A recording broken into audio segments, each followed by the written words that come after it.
அம்மா மக்கள் முன்னேற்ற கழகத்தின் சார்பாக எங்களது மாவட்ட கழக செயலாளர் சகோதரி திருப்பூர் விசாலாட்சி அவர்கள் ஒவ்வொரு வருடமும் இங்கே மாரத்தான் ஓட்டப்பந்தயம் நடத்தி கொண்டிருக்கிறார்கள். கடந்த 2 ஆண்டுகளாக நானும் வந்து அதில் கலந்து கொண்டு வெற்றி பெற்றவர்களுக்கு பரிசு வழங்குகிற வாய்ப்பை பெற்றிருக்கிறேன். மற்றபடி நீங்க தான் கேட்கணும்.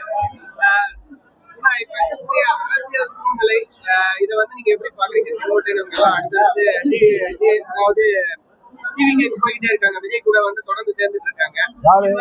அண்ணன் செங்கோட்டையன் போயிருக்காரு, இவரு நாஞ்சில் சம்பத் போயிருக்காரு. சரி, அடுத்தடுத்து நேற்று ஒரு நடிகரும் போய் இணைஞ்சிருக்காரு, சின்னத்திரை நடிகரும் ஒருத்தர் வந்து இணைஞ்சிருக்காரு. தொடர்ந்து ஒருத்தரா போய்கிட்டே இருக்காங்க. அதை எப்படி பாக்குறீங்க? சினிமா துறையை சேர்ந்தவர்கள் போய் இன்னொரு கட்சியை சேர்ற பத்தி சொல்ல முடியாது. அண்ணன் செங்கோட்டையன் போன்றவர்கள் நீண்ட அனுபவம் மிக்கவர்கள், இன்னும் சில முக்கிய அரசியல் அனுபவம் மிக்கவர்கள் எல்லாம் இன்றைக்கு அங்கே சேர்கிறார்கள் என்றால் அதை சம்பந்தப்பட்டவர்கள் எந்த கட்சியிலிருந்து போகிறார்களோ அந்த கட்சியில் உள்ளவர்கள் அவர்களது அதற்கான காரணத்தை புரிந்து கொண்டு அதை சரி செய்ய வேண்டும் என்பதுதான் எனது எண்ணம். அமமுக அதாவது டிவிகேவோட போறதுக்கான வாய்ப்புகள் கூட்டணி பற்றி நான் சொல்லிட்டேன். இன்னும் நாங்க எந்த முடிவு பண்ணல, இன்னும் நாட்கள் இருக்கிறது. கூட்டணிக்காக கூட்டணியை தலைமையேற்றிருக்கின்ற சில கட்சிகள் எங்களோடு பேசி வருகிறார்கள். உறுதியான ஒரு முடிவு எட்டப்பட்ட பிறகு உங்களிடம் நான் சொல்கிறேன். ஏடிஎம்கே வந்து ஒருங்கிணைக்கணும்னு சொல்லி முடிவெடுத்தவங்களே அந்த கட்சியிலிருந்து விளக்க போறாங்க, வேற கட்சிக்கு மாற்றி போயிட்டு இருக்கிற சூழ்நிலையில அதிமுக ஒருங்கிணைக்கப்படும் நீங்க நம்புறீங்களா? இல்ல அந்த பிளவுகளாவே பிரிந்து போவீங்களா? இல்ல, அம்மாவின் தொண்டர்கள் அனைவரும் எனக்கு தெரிந்து எல்லோரும் உணர்ந்து வருகிறார்கள். ஒற்றுமையாக இருந்தால்தான் வருங்காலத்திலே புரட்சி தலைவர் இதய தெய்வம் அம்மா அவர்களின் கொள்கைகளை தொடர்ந்து அம்மா அவர்கள் சொன்னது போல அடுத்த நூற்றாண்டுக்கும் கொண்டு செல்ல வேண்டும் என்றால் அம்மாவின் தொண்டர்கள் எங்கிருந்தாலும் அவர்கள் ஓரணியில் இணைய வேண்டும் என்று எல்லோரும் உணர்ந்து வருகிறார்கள். எனக்கு தெரிந்த இந்த தேர்தலுக்கு பிறகு தேர்தல் முடிவுகள் கொடுக்கின்ற பாடத்திற்கு பிறகு தூங்கிக் கொண்டிருப்பவர்கள் அல்லது தூங்குவது போல் நடிப்பவர்கள் மீண்டும் புரட்சி தலைவர் கண்ட அதே சட்டத்திட்டத்தோடு இயக்கத்தை உருவாக்குவதற்கு ஒருங்கிணைவார்கள் என்று நம்புகிறேன். இந்த தேர்தலில் வந்து ஒன்றிணைந்து வாய்ப்பு இல்லை. அதான் சொல்றேன், யாரோ ஒரு சிலர் தங்கள் சுயநலத்தால பதவி ஆசையால சுயலாபத்திற்காக அம்மாவின் தொண்டர்கள் அனைவரும் ஓரணியில் இருந்தவர்களை பிரித்து விட்டார்கள். ஒன்று அவர்கள் திருந்த வேண்டும், அல்லது திருத்த வேண்டியவர்கள் அவர்களை தூக்கத்தில் இருந்து விழித்துக் கொண்டு திருத்த வேண்டும். இது தேர்தலுக்கு முன்பு நடக்குமா என்பது எனக்கு தெரியாது. ஆனால் இந்த சட்டமன்ற பொது தேர்தல் முடிவுகளை அவர்கள் பாடம் கற்றுக்கொண்டு உறுதியாக எல்லோரும் அம்மாவின் தொண்டர்கள் அனைவரும் புரட்சி தலைவர் அவர்களில் உருவாக்கிய அந்த இயக்கத்தை மீண்டும் உருவாக்குவார்கள் என்ற நம்பிக்கை எனக்கு இருக்கு. தலைவர் உருவாக்க கட்சியை ஒவ்வொருவரும் இங்க இருக்கிறவங்க பேச்சுவார்த்தை நடத்தாங்க, அமித்ஷாவையே பார்க்க வேண்டிய சூழ்நிலை இருக்கு. தமிழ்நாட்டுல ஒரு கட்சி ஒருங்கிணைக்கணும்னா மத்தியில இருந்து டெல்லியில இருந்து ஒரு அரசு தான் செய்யணும் அப்படிங்கிற ஒரு வந்து வெளியே இல்ல டெல்லியில உள்ள அரசு கிடையாது. அம்மாவின் இயக்கம், புரட்சி தலைவர் கண்ட இயக்கம், அம்மாவின் தொண்டர்கள் எல்லாம் ஓரணியில் இணையணும்னு பாஜகவை சேர்ந்த முக்கிய தலைவர்கள் 21 தேர்தலையும் முயற்சி செய்தார்கள். அதுபோல இப்பொழுதும் முயற்சி செய்வார்கள். ஒரு கட்சியில கருத்து வேறுபாடுகள் இருக்கும் பொழுது அவர்களே எப்படி பேசி தீர்க்க முடியும்? இன்னொரு மத்தியஸ்தர் தேவை என்கிற முறையில இன்னொரு கட்சியை சேர்ந்தவர்கள் கூட்டணிக்காக எல்லோரும் ஒற்றுமையில் இருக்க வேண்டும் என்று பேசுவதை நான் தவறாக நினைக்கவில்லை. இது தலையிடுவதாக நான் நினைக்கவில்லை, மிரட்டுவதாக நினைக்கவில்லை. அதிகாரத்தை வைத்து மிரட்டுவதாக எல்லாம் சில பேர் சொல்கிறார்கள். ஊடகத்துல டிபேட்ல பாக்குறோம். யாராவது ஒருவரை நட்பு ரீதியாக டெல்லிக்கு அழைத்து அவர் போய் சென்று வந்தால் அவரை மிரட்டிய கூப்பிடுகிறார்கள். அப்படிலாம் கிடையாது. ஒரு ஒரு கட்சியை சேர்ந்தவர்களுக்குள் கருத்து வேறுபாடு இருக்கும் பொழுது அதை அதில் கூட்டணியாக அந்த கட்சி ஒன்றுபட வேண்டும் என்று நினைப்பவர்கள் அவர்களை கூப்பிட்டு பேசி சரி செய்ய முயற்சிப்பது ஒன்று, மிரட்டுவதோ என்பது கிடையாது, இல்லது ஆம்டிஷ் பண்ணுவதோ கிடையாது என்பதை மாத்திரம் இந்த நேரத்தில் சொல்லுகிறேன். நட்பு ரீதியாகத்தான் அவர்கள் அணுகி பேசியிருக்கிறார்கள்.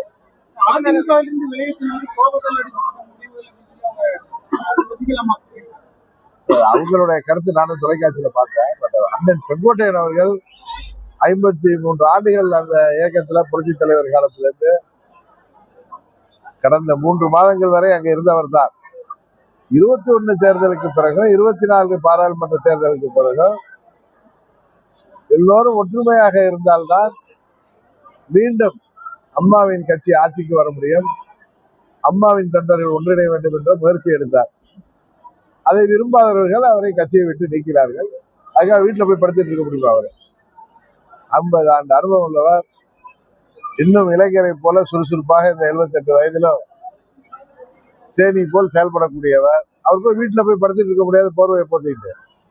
அதனால இதற்கு அவர்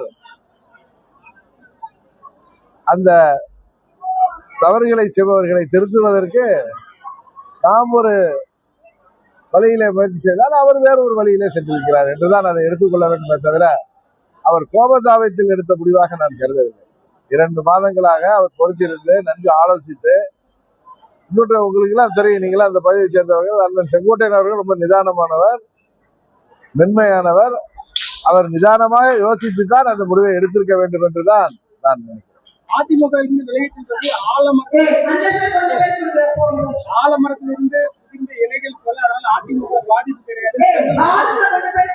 அதிமுக இருந்து விலகி செல்வதில் ஆலமரத்திலிருந்து உதிர்ந்த இலைகள் போல, அதனால அதிமுக எந்த வித பாதிப்பும் கிடையாது, அது ஆலமரம் போன்றது அப்படின்னு அமைச்சர் செல்லூர் ராஜு சொல்லியிருக்காரு. அந்த செல்லூர் ராஜு ஏதாவது காமெடியா அதை பேசிட்டு இருப்பாரு.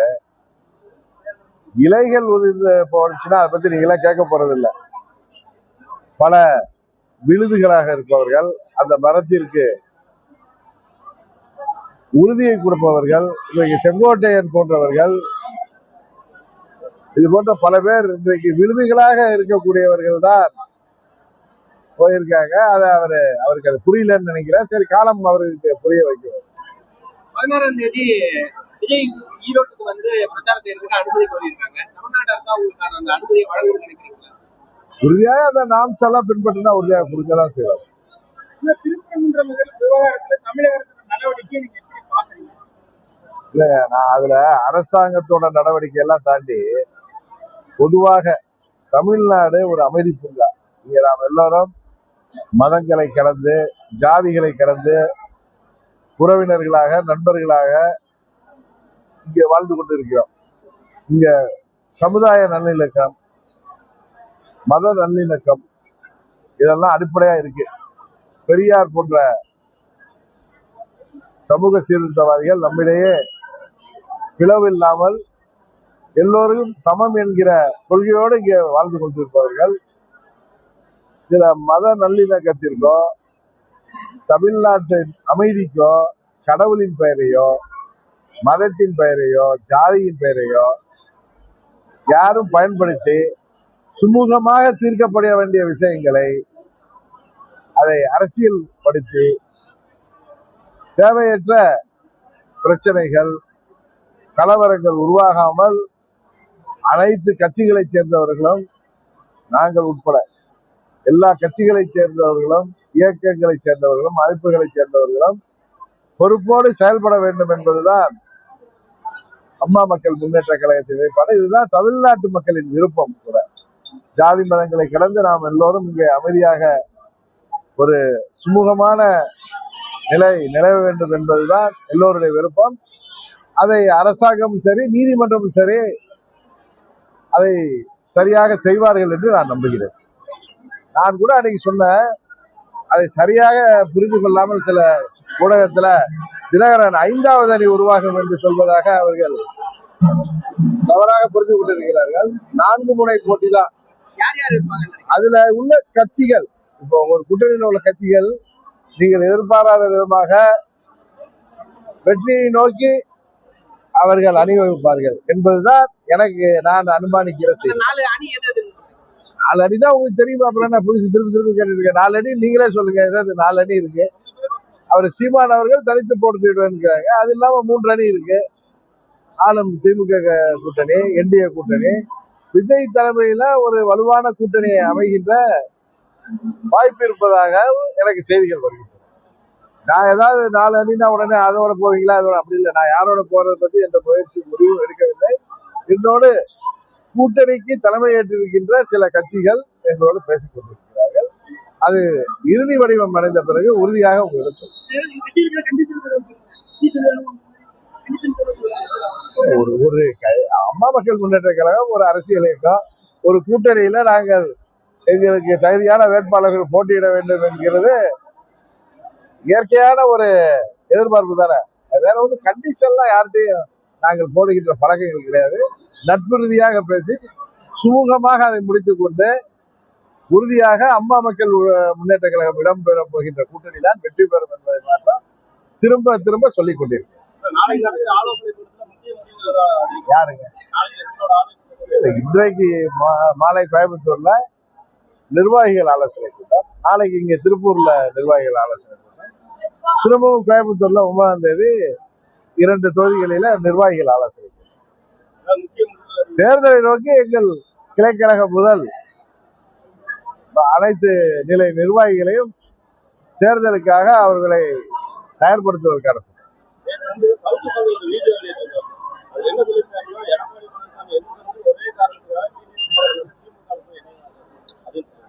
சவுக்கு சங்கர் சொல்வதற்கெல்லாம் அதே சவுக்கு சங்கர் 2 மாதத்துக்கு முன்னாடி அதே நீங்க என்ன பேசலாம்னு தெரியும்.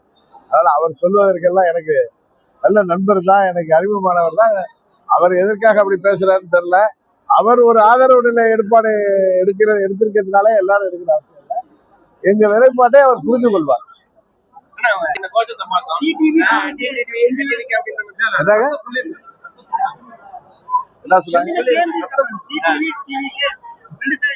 மாணவர்களுக்கு யாரும் சொல்லி கொடுத்துருப்பாங்க, கத்துவாங்க. டிடிவி டிவி கேள்லாம் எதுவுமே இன்னும் முடிவாங்க.